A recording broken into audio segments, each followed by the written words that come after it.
मुझे कोई एक अनुभव सुना रहे थे कि एक भाई था, तो गरीब परिवार से था, आर्थिक स्थिति ठीक नहीं थी। तो जब वो 16 वर्ष का था तो उसको ये बात समझ में आई कि मेरा जो ये परिवार है, लौकिक परिवार, इसमें अगर मुझे कुछ भी इनका भला करना है या मुझे अपनी जीवन को कुछ बनाना है तो मुझे पढ़ना होगा, है ना। तो वो पढ़ने लगा और उस बीच में जो भी उसने सीए कंप्लीट किया और बहुत अच्छी आज जॉब करता है और पूरे जो लौकिक परिवार की भी परिस्थितियां बदल गई। लेकिन वो जिस दौरान पढ़ रहा था, वो जो 6-7 वर्ष थे, तो 6-7 वर्ष ऐसे थे कि वो कुछ भी और नहीं देखता था। किसी का शरीर भी छूटा तो उसमें भी नहीं जाता था, सिर्फ पढ़ता था। और इतना उसने लगन से पढ़ाई की कि जो उसने लक्ष्य रखा वो उसे प्राप्त हुआ।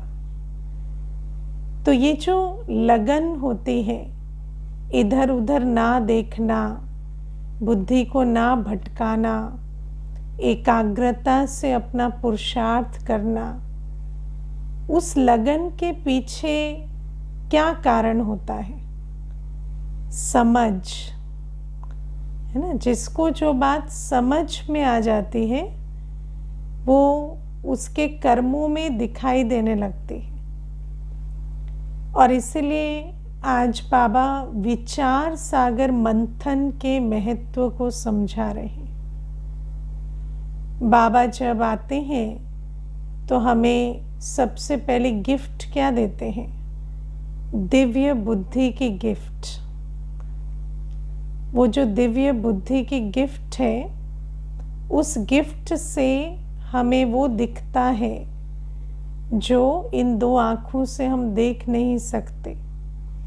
उस दिव्य बुद्धि की गिफ्ट से हम पहचानते हैं कि मैं एक आत्मा हूँ और मैं आत्मा आज अपने 84 जन्मों के अंत में इस तन में बैठी हूँ। ऐसे तो दिखाई नहीं देता ना, लेकिन शरीर की आयु 16 वर्ष भी होगी या शरीर की आयु 50 वर्ष भी होगी। तो जिस आत्मा का तीसरा नेत्र जागृत हो जाता है, बाबा तो हमें ज्ञान सुनाते हैं, लेकिन जिस आत्मा को वो जो बुद्धि मिल जाती है, वो बुद्धि उसे ये रियलाइज कराती है कि भले शरीर की आयु कुछ भी है, लेकिन मैं आत्मा 84 जन्मों के अंत में आज यहाँ इस शरीर में बैठी हूँ। और आत्मा को ये भी रियलाइज होता है कि मैं परमपिता परमात्मा की संतान, सतयुग की निवासी आत्मा आज कैसे नर्क में पड़ी हूँ, है ना। जिस ऐसे संसार में जो वास्तव में मैं डिजर्व नहीं करती, कहाँ मैं सतयुगी शांति, पवित्रता, सुख और संपत्ति की दुनिया में रहने वाली आत्मा, और आज देखो कैसे दुख धाम में बैठे हैं। तो आत्मा को तीसरे नेत्र से ये रियलाइजेशन होती है और फिर आत्मा को ये भी समझ में आता है कि मुझे अब स्व कल्याण और विश्व कल्याण शिव बाबा की श्रीमत पर चलकर करना है। एक एक कदम, चाहे वो योग का कदम है, चाहे ज्ञान स्वरूप कर्मों का कदम है, चाहे पवित्रता की धारणा है, सेवा है, हम ये जो एक एक कदम बढ़ाते हैं, ये कैसे बढ़ाते हैं? कुछ समझ में आता है, इसीलिए तो उठकर बैठते हैं ना सुबह याद में, या मुरली सुनते हैं, या कुछ ना कुछ अपने कर्मों की चेकिंग करते हैं, चेंज करते हैं। तो वो सारा समझ के आधार से होता है। आत्मा रियलाइज करती है कि मेरे जीवन का लक्ष्य अभी स्व परिवर्तन से विश्व परिवर्तन करना है, या विश्व कल्याणार्थ तन मन धन लगाकर इस भारत को स्वर्ग बनाना है। तो ये सारी बातें समझ की बात है। और क्या होता है, ये जो समझ है, ये समझ तो है, लेकिन इस समझ को अब समझ में आया है तभी तो आप बैठे हैं ना। समझ नहीं आएगा तो थोड़ी बैठेंगे। लेकिन ये जो समझ है ये स्थायी नहीं रहती है ना। ये समझ जो है ये सदा कायम नहीं रहती। कई बार तो ऐसा होगा कि बिल्कुल अपने जिम्मेवार स्वरूप, अपने गंभीर स्वरूप, अपने मैच्योर और समझदार स्वरूप में स्थित रहते, और कई बार बिल्कुल ही रावण के प्रभाव में आ जाते हैं। तो क्यों? क्योंकि बाबा हमें कहते हैं ये जो विचार सागर मंथन है, समझ को स्मृति का पानी डालना पड़ता है। जो हमें समझ आया है ना, जैसे एक पौधा है, लग गया, लेकिन उस पौधे को रोज रोज सींचेंगे नहीं तो मर जाएगा ना। ऐसे ये जो समझ का पौधा है, ये बाबा लगा तो देते हैं, लेकिन इस समझ के पौधे को रोज पानी देना होता है, स्मृति का पानी। और बार बार उस स्मृति स्वरूप में स्थित होना कि मैं कौन हूँ, मैं किसकी हूँ, मेरा लक्ष्य क्या है, मुझे कहाँ जाना है, मुझे अभी क्या करना है। ये सारी बातें बार बार अपने को याद दिलानी पड़ती है। और बाबा हमें कहते हैं इसके लिए तुम्हें एकांत में बैठकर विचार सागर मंथन करना है ना। जितना विचार सागर मंथन होगा तो मनन चिंतन मंथन सिमरन और स्मृति, तो जितना विचार सागर मंथन होगा उतना स्मृति स्वरूप होकर रहेंगे कि मैं कौन हूँ, मैं कहाँ बैठी हूँ, कहाँ जाना है, कौन मेरा साथी बना है, कौन मुझे मत दे रहा है और मुझे अभी क्या करना है।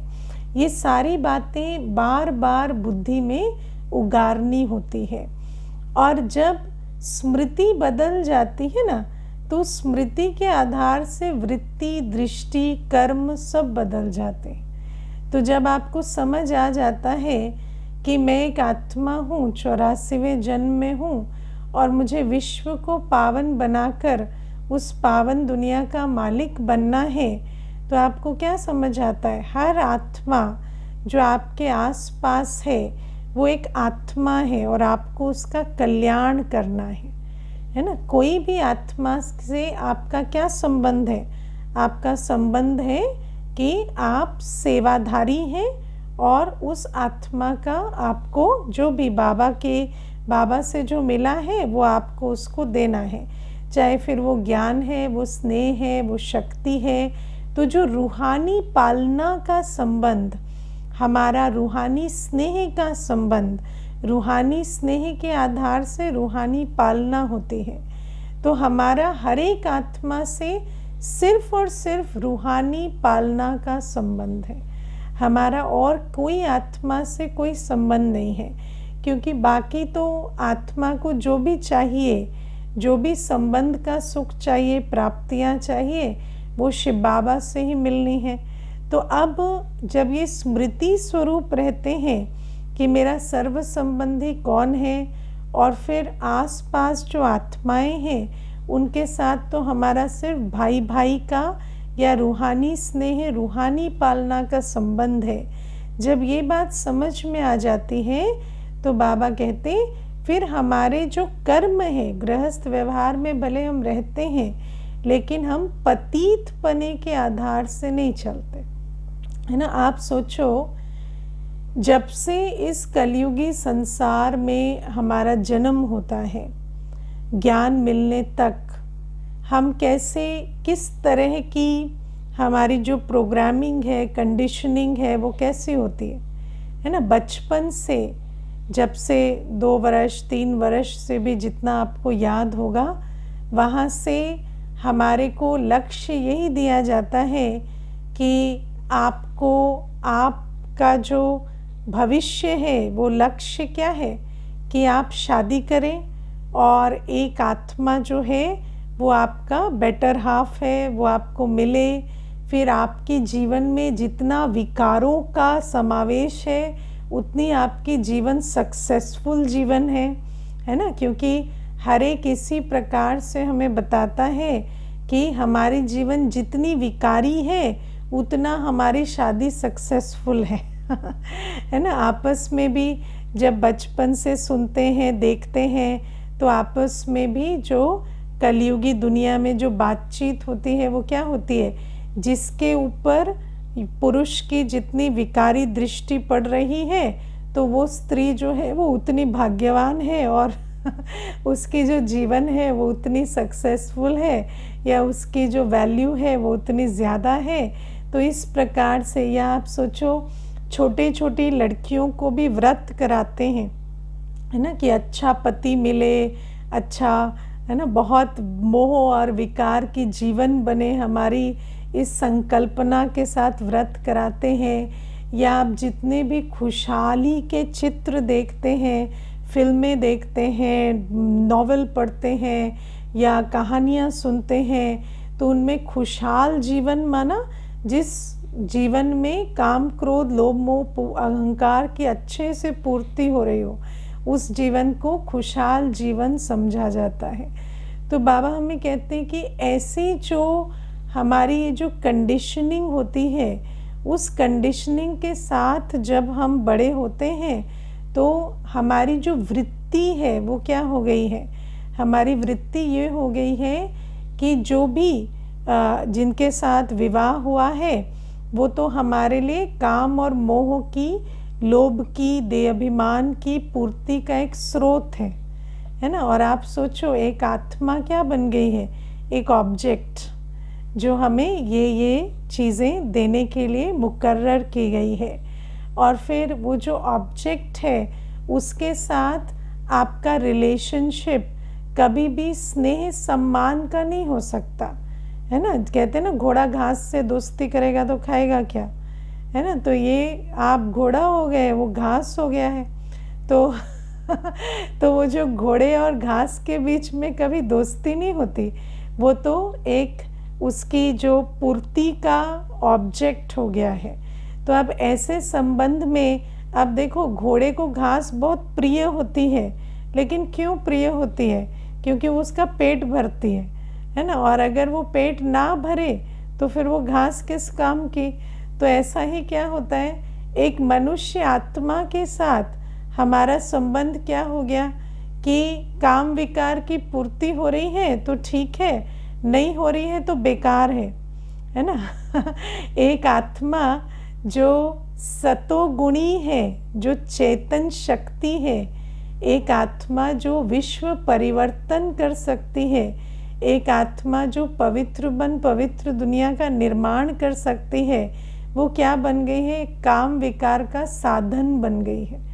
और अगर वो आत्मा हमारे काम विकार की पूर्ति नहीं कर सकते तो हमारे किसी काम का नहीं है ना। मुझे देखो कभी कभी विचार करते हैं, क्योंकि कई बार ऐसा होता है कि कोई जैसे झगड़ कर आते हैं ना, काम विकार पर झगड़ा होता है, तो फिर कोई आते हैं तो ये बात होती है कि अब शादी का तो बेस ही यही है कि विकारी जीवन हो। अब ये कहते हैं हम पवित्र बनेंगे तो डिवोर्स ले लें, ऐसी बातें करते हैं, है ना। तो हम उनको पूछते हैं क्या बस ये एक ही आधार है क्या शादी का क्या शादी बस विकार के लिए ही है, बाकी और ये किसी काम के नहीं है। इनके पास ना दिमाग है, ना बुद्धि है, ना कोई शक्ति है, ना ये रूहानी शक्ति है, ना जिस्मानी शक्ति है, ना ये जीवन में किसी काम के हैं, बस ये आपकी काम विकार का ऑब्जेक्ट है।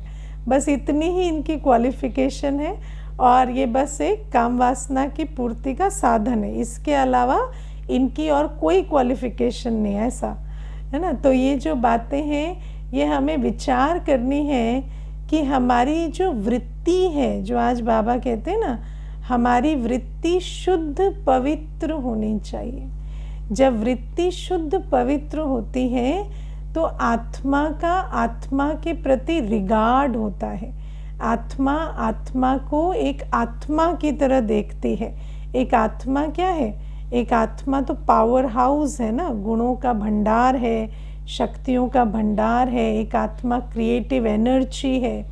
लेकिन उस आत्मा को जब हम कामी है, पतित है, तो वो आत्मा हमें क्या नज़र आती है?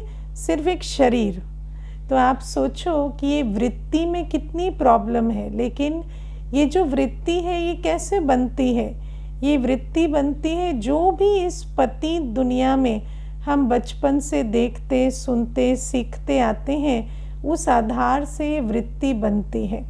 और फिर आप देखो कि कामेशु क्रोधेशु की भी हमारे अंदर वृत्ति है ना। अगर काम विकार की पूर्ति ना हो तो गुस्सा आएगा, तो झगड़ा होगा।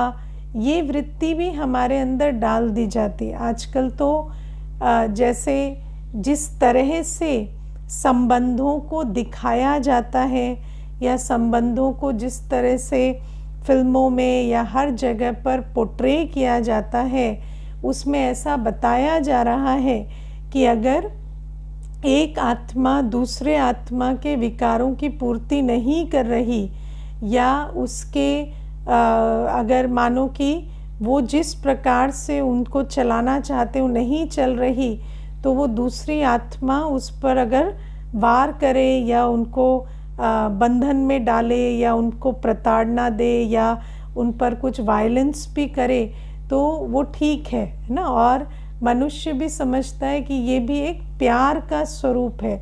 लोग कहते हैं ना, जिनसे प्यार होता है उन्हीं पे गुस्सा आता है। तो ये सारी चीज़ें हमारे अंदर जैसे फीड की गई है।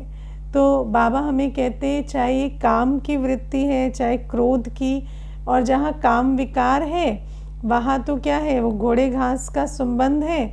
तो कोई और उस घास को देखे या खींचकर लेकर जाए तो फिर उसके प्रति तो हमारे को ईर्ष्या भी होगी, हिंसा भी होगी, सब कुछ होगी। तो बाबा कहते इस प्रकार से ये सारी चीज़ें। और आज बाबा ने कहा ना कि ऐसा भी लिख दिया है कि आग और कपास है ना, तो रिलेशनशिप क्या है? एक आत्मा जो पुरुष चोले में है और एक आत्मा जो स्त्री चोले में है, उनके बीच आपस में संबंध क्या? आग और कपास का। तो कपास और आग इकट्ठे होंगे तो आग लगेगी ही लगेगी।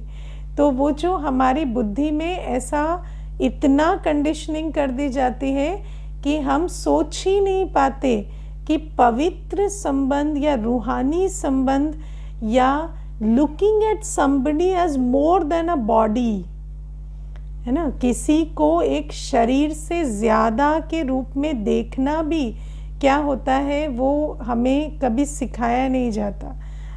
हमारे अंदर यही बुद्धि में डाला गया है कि ये आप एक शरीर है, आपके शरीर की ज़रूरत है, वो एक शरीर है, वो आपके शरीर की ज़रूरत की पूर्ति के लिए बना है। लेकिन बाबा कहते तुम एक आत्मा हो और वो एक आत्मा है, और एक आत्मा तो शरीर से बहुत ऊपर है। और वो जो आत्मा के पास जो शक्ति है, जो गुण है, उसकी लेन देन होनी चाहिए।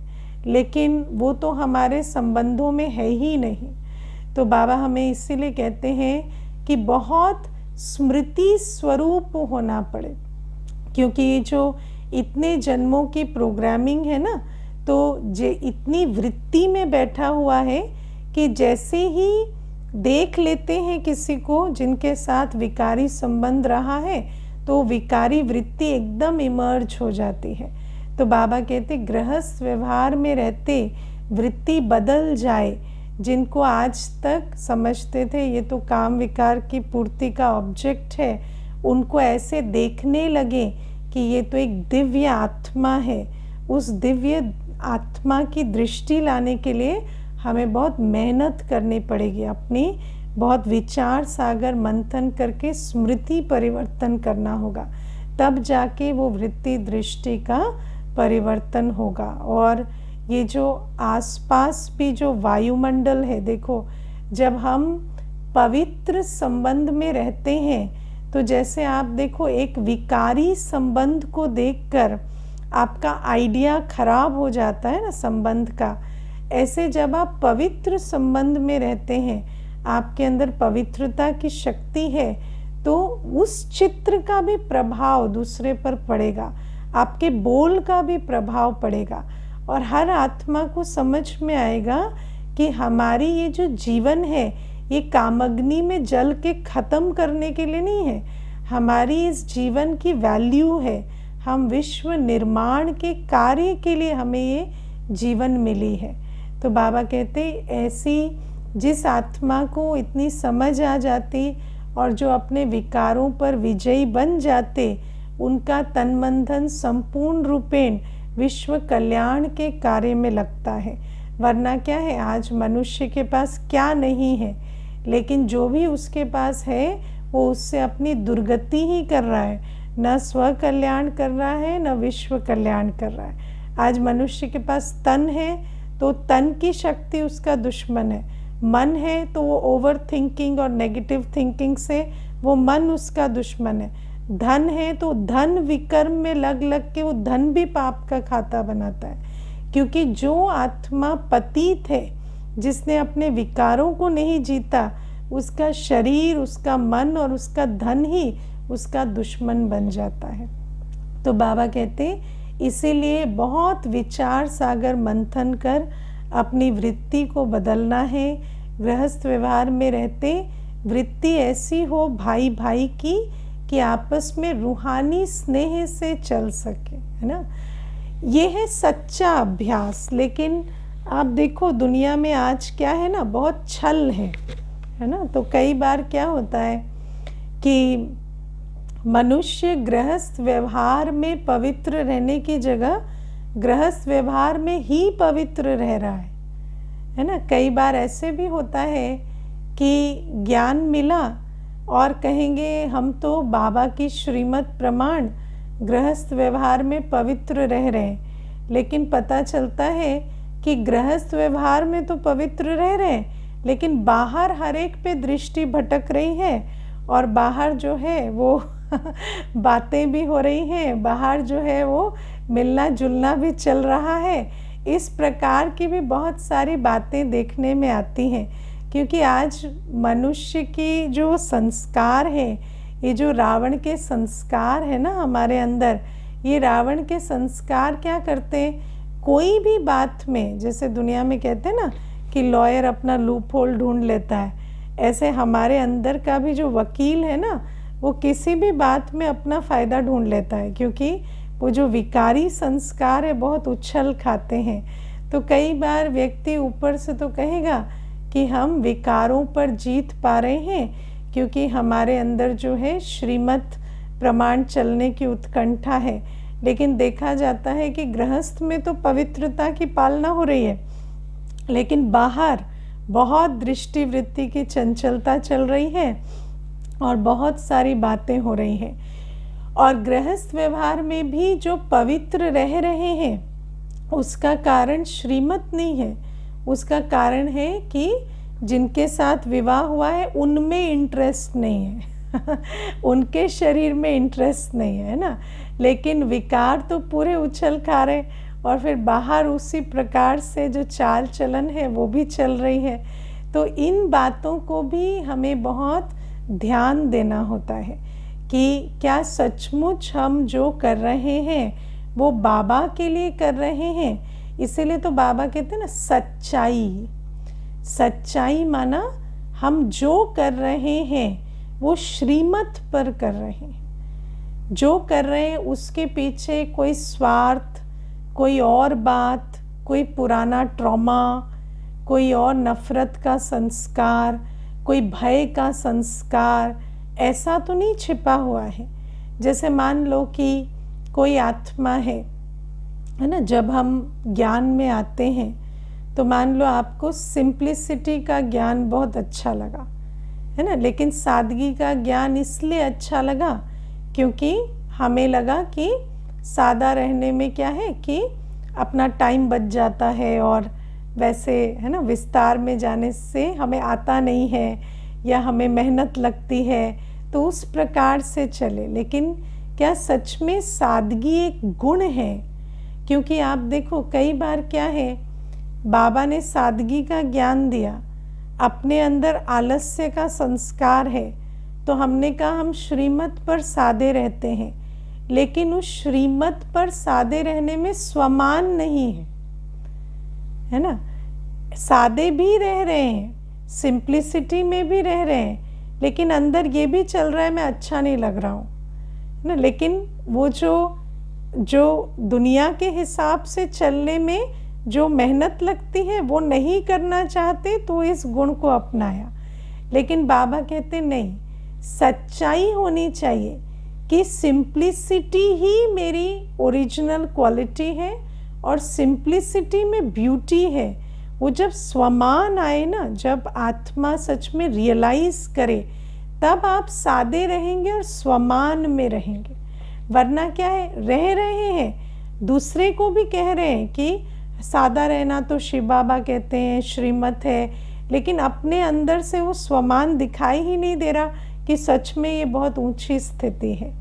तो बाबा कहते ऐसे ही जो भी हम कर रहे हैं, जो हम श्रीमत पर चलने के नाम पे कर रहे हैं, क्या सच में उस श्रीमत पर चलने के पीछे हमारा कोई पुराना संस्कार या विकार तो आधार नहीं बन रहा है ना।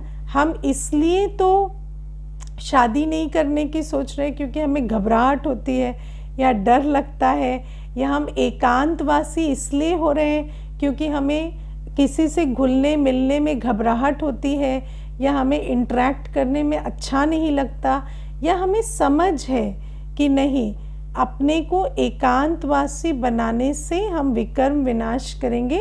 और फिर हम जब भी जो मौका लगता है, मानो परिस्थिति ऐसी है कि आपको संगठन में चलना है, तो आप खुशी खुशी चल भी पाते हैं। आप संगठन से कतराते नहीं हैं। कतराने के कारण आप दूर नहीं रहते, समझ से दूर रहते हैं कि हाँ, संगठन में कारोबार करना है, कार्य करना है, लेकिन अपनी स्थिति एकांत में बनानी है।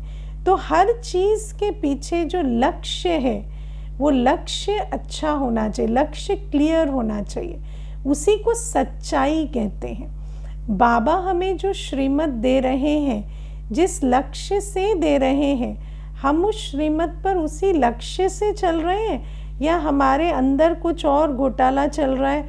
ऊपर से लग रहा है कि हाँ ये श्रीमत पर चल रहे हैं, लेकिन अंदर जो है वो गड़बड़ कुछ और चल रही है। क्योंकि देखो कई बार क्या होता है कि कर्मों में दिखाई देता है ना। मुझे याद है एक बहन थी, तो उसको जितनी भी आत्माओं को परिचय देती ना, वो सारे भाई होते थे, है ना। सारे भाइयों को परिचय वो देती, और परिचय भी देती कितने बजे, वो फ़ोन कॉल और वो बातचीत शुरू होती रात को 9 बजे 10 बजे। तो बात क्या चल रही है, मुख से क्या निकल रहा है कि हम सेवा कर रहे हैं, लेकिन सेवा की आड़ में क्या चल रहा है नाम सेवा का है, लेकिन बातचीत क्या हो रही है, जो अपनी जो आकर्षण की पूर्ति हो रही है कि वो जो रात को बातचीत करके मर्यादाहीन होकर जो कलयुगी दुनिया में जो सुख अनुभव करते हैं मनुष्य, उस कलयुगी सुख का अनुभव हो रहा है। तो इसीलिए ये बातें बहुत गुह्यता से समझनी है कि हम श्रीमत पर चलकर पवित्र बने, और जब हम सच्चाई से चलते हैं ना, तो सच्चाई से चलने से मार्क्स जमा होते हैं, कमाई होती है। श्रीमत पर चलने में कमाई तभी होगी जब हमारे अंदर सच्चाई है, लक्ष्य सच्चा है। कई बार क्या होता, ऊपर से देखने में आता है, हम भी कई बार सोचते हैं कि एक आत्मा है, श्रीमत पर ऊपर से रूप से देखो तो चल रही है, सब कुछ ठीक है, लेकिन ना खुशी है ना उमंग है, इतनी थकावट हो रही है, इतनी अंदर जो है वो संतुष्टता की कमी नज़र आ रही है। देखो विघन रहना अलग बात है, लेकिन संगम युग में जो बच्चा भगवान की श्रीमत पर चल रहा है, उसके अंदर ऑब्वियस क्या निशानियां दिखाई देनी चाहिए, उमंग, उत्साह, खुशी, शक्ति, संतुष्टता, हर्षित चेहरा, इतना तो दिखाई देना चाहिए ना। अगर वो नहीं दिखाई दे रहा, अगर वो बात नहीं नज़र आ रही, तो उसके पीछे कारण क्या है श्रीमत पर चल रहे हैं, लेकिन अंदर कुछ ना कुछ देह अभिमान या विकार जो है वो काम करते जा रहे हैं। जैसे कई बार क्या होता, श्रीमत के प्रमाण सेवा कर रहे हैं, लेकिन सेवा तो कर रहे हैं, लेकिन देह अभिमान के कारण बहुत मैंपन चल रहा है, और मैंपन के कारण बहुत सारी कंप्लेंट चल रही है अंदर, बहुत सारी बातें हलचल के अंदर चल रही हैं। मुझे नहीं पूछते, मुझे नहीं करते, मैं करता हूँ, मैं करता हूँ, मैं करता हूँ। तो क्या होता है कि सेवा भी कर रहे हैं, लेकिन जो सेवा नहीं कर रहे उनके अंदर ज़्यादा खुशी है, इनके अंदर खुशी ही नहीं है। तो क्यों खुशी नहीं है?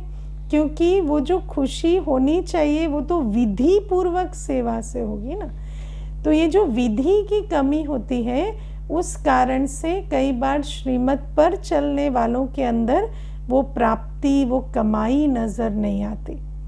तो इसीलिए बाबा आज हमें कहते हैं कि वृत्ति शुद्ध पवित्र हो, वृत्ति से स्त्री पुरुष का भान निकल जाए, क्लियर स्मृति हो, मैं एक आत्मा हूँ, हर एक आत्मा है, मेरे सर्व संबंध शिव बाबा से हैं, और मुझे अब पवित्र दुनिया में वापस जाना है, तो मुझे पवित्र रहना है। और हर आत्मा से मुझे जो संबंध रखना है वो है रूहानी स्नेह का। आज बाबा ने कहा ना, रूहानी स्नेह क्या होता है? हर आत्मा के प्रति हमें कोई भी दुर्भावना नहीं है, किसी के प्रति कोई कंप्लेंट, क्रिटिसिज्म कुछ नहीं है। हर आत्मा जो है, जैसी है, उसको हम स्वीकार करते हैं। हर आत्मा को हम स्नेह, सहयोग, शक्ति की पालना देते हैं, ताकि वो भी बाप से अपना वर्षा ले सके। हर एक आत्मा से हमारा इतना ही संबंध है। और ये जो हमारी एक प्रोग्रामिंग हुई है ना, कि हम इस सृष्टि पर आए हैं, और इस सृष्टि पर हमारी फिजिकल, इमोशनल, फाइनेंशियल नीड्स हैं, और उन नीड्स को पूरी करने के लिए हमें ये सारा परिवार, शरीर, सब कुछ मिला है। तो हमारी जो कलयुग की जो वृत्ति है वो ये है, ये शरीर, ये संबंध, ये धन पदार्थ, प्रकृति हमारे भोगवाद के लिए हमें मिले हैं, है ना। दुनिया में तो कहते भी हैं कि ये जो मनुष्य जीवन है ये भोगने के लिए, भोगवाद के लिए मिला है। लेकिन बाबा कहते नहीं, तुम इसलिए इस सृष्टि पर नहीं आए हो कि तुम कोई खाली हो और तुम्हारे भोगने के लिए तुम्हें शरीर, संबंध और प्रकृति मिले। नहीं, तुम दाता आत्मा हो। तुम अपने सेल्फ रियलाइजेशन में रहकर बाबा की याद के बल से, बाबा की श्रीमत के बल से, बाबा से सर्व संबंधों का अनुभव कर कर, शरीर के साथ भी, संबंध के साथ भी और प्रकृति के साथ भी मास्टर दाता बनकर चलो। मंगता बनकर हमें नहीं चलना है। बाबा हमें कहते हैं, जैसे मैं एक आत्मा हूँ, मैं कुछ मांगता नहीं हूँ, मैं देने आया हूँ, ऐसे तुम भी यहाँ पर किस लिए हो? हर आत्मा को रूहानी स्नेह, रूहानी पालना देने के लिए आए हो। इसलिए नहीं आए कि कोई आत्मा या प्रकृति या ये देह ये तुम्हारे अंदर विकारों की पूर्ति करे, ये तुम्हारा लक्ष्य नहीं है। तो ये सारी बातें, लेकिन जो मुख्य चीज़ है वो है विचार सागर मंथन। क्योंकि बाबा तो हमारी बुद्धि का ताला खोलते हैं, हमें बात समझ में भी आती है, लेकिन वो समझ कायम रहे उसके लिए हमें रोज़ बैठकर मैं कौन, मैं किसका, और ज्ञान की जितनी भी पॉइंट्स बाबा हमें देते हैं हमारे लक्ष्य के प्रति या हमारे गुणों के प्रति या हमारे स्वमान के प्रति, उन सारी बातों को हमें रोज़ बैठकर उगार कर बुद्धि में स्मृति स्वरूप में स्थित होना होगा। अच्छा, ओम शांति।